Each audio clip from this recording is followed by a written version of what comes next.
మరో breaking news చూస్తున్నాం. కేంద్ర హోంశాఖ సహాయ మంత్రి బండి సంజయ్ కుమార్ పద్మభూషణ్ మెగాస్టార్ చిరంజీవిని కలిశారు. జూబ్లీ హిల్స్ లోని తన నివాసానికి వచ్చిన బండి సంజయ్ ను చిరంజీవి సాదరంగా ఆహ్వానించారు. శాలువా కప్పి సత్కరించారు. ఆప్యాయంగా ఆలింగనం చేసుకున్నారు. సంజయ్ కష్టపడి పైకి వచ్చిన వ్యక్తి అన్నారు చిరంజీవి. ఆంధ్రప్రదేశ్ సీఎంగా చంద్రబాబు ప్రమాణ స్వీకారం సందర్భంగా ప్రధానమంత్రి మోడీ తమకు దగ్గరకు తీసుకొని పలకరించడం మరచిపోలేమని అనుభూతిగా మిగిలిందని ఈ సందర్భంగా చిరంజీవి తెలిపారు. తాను విద్యార్థి దశలో మీ సినిమాలకు అభిమానినని బండి సంజయ్ అన్నారు. చిరంజీవిని కలవటం చాలా ఆనందంగా ఉందన్నారు. మర్యాదపూర్వకంగానే ఈ భేటీ జరిగిందని కేంద్ర మంత్రి బండి సంజయ్ చెప్పారు.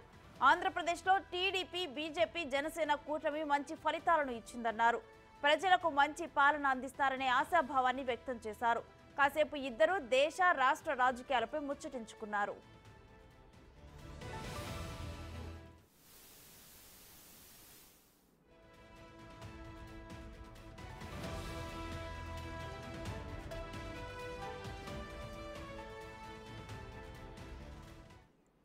ఇక ఇదే అంశానికి సంబంధించి మరింత సమాచారం మా ప్రతినిధి వెంకట్ అందిస్తారు.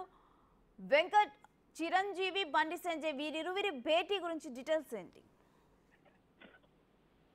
రేణుశ్రీ, భారతీయ జనతా పార్టీ ఈ మధ్య కాలంలో మెగాస్టార్ చిరంజీవికి ప్రత్యేకమైనటువంటి ప్రాధాన్యత ఇస్తున్నటువంటి పరిస్థితులు మనం చూస్తూ ఉన్నాం. గతంలో రాష్ట్రంలో గోల్కొండ కోట ఏదైతే పర్యాటక శాఖ మంత్రిగా ఉన్న కిషన్ రెడ్డి గోల్కొండ కోట లైటింగ్ ప్రోగ్రామ్ సంబంధించి స్పెషల్ గా చిరంజీవిని ఆహ్వానించారు. ఆ తర్వాత వైజాగ్ లో 120వ అల్లూరి సీతారామరాజుకు సంబంధించిన జయంతిలో కూడా మోడీ స్పెషల్ గా చిరంజీవిని ఆహ్వానించారు.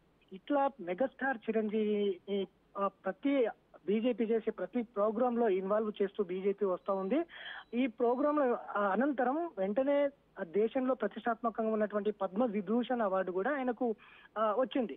ఆ తర్వాత రాజకీయ పరిణామాలన్నీ కూడా మనం చూసుకున్నాం. ఏపీలో తెలుగుదేశం పార్టీతో బీజేపీ, పవన్ కళ్యాణ్ ఇట్లా కూటమిగా ఏర్పడ్డారు. అందులో చిరంజీవి కూడా ప్రధానంగా బీజేపీకి మద్దతు తెలిపి పలానా వ్యక్తులను గెలిపించడానికి కూడా వీడియోస్ చేసినటువంటి నేపథ్యం కూడా ఉంది. ఇట్లా ప్రతి అంశంలో కూడా చిరంజీవికి ఉన్న చరిష్మాను ఇక్కడ వాడుకోవాలని అయితే ప్రధానంగా బీజేపీ ఆలోచిస్తున్నటువంటి నేపథ్యం అయితే స్పష్టంగా కనిపిస్తుంది. అందులో భాగంగానే ఇప్పుడు తాజాగా బండి ఇంటికి వెళ్లారు. ఇంటికి వెళ్లి ఆయనను మర్యాదపూర్వకంగా కలిసినటువంటి నేపథ్యం స్పష్టంగా కనిపిస్తూ ఉంది. అంటే రాబోయే కాలంలో ఏం జరుగుతుంది? గతంలో కాంగ్రెస్ పార్టీలో రాజ్యసభ సభ్యునిగా ఉన్నటువంటి చిరంజీవి కేంద్ర పర్యాటక శాఖ మంత్రిగా కూడా చేసినటువంటి నేపథ్యం ఉంది.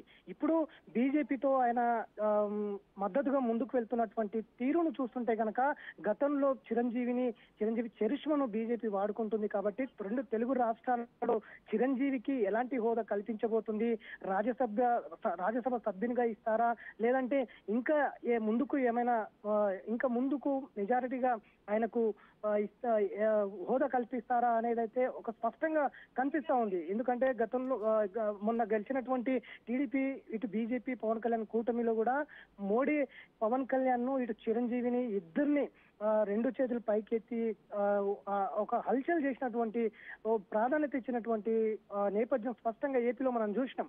ఇట్లా పవన్ కళ్యాణ్ కావచ్చు, ఇటు చిరంజీవి కావచ్చు, ఈ ఇద్దరి చరిష్మాను ఖచ్చితంగా బీజేపీ ఉపయోగించుకుంటుంది. రెండు తెలుగు రాష్ట్రాల్లో ఇదంతా కూడా వచ్చే 2028కి ప్రణాళికలు ఏమైనా రచించుకుంటుందా?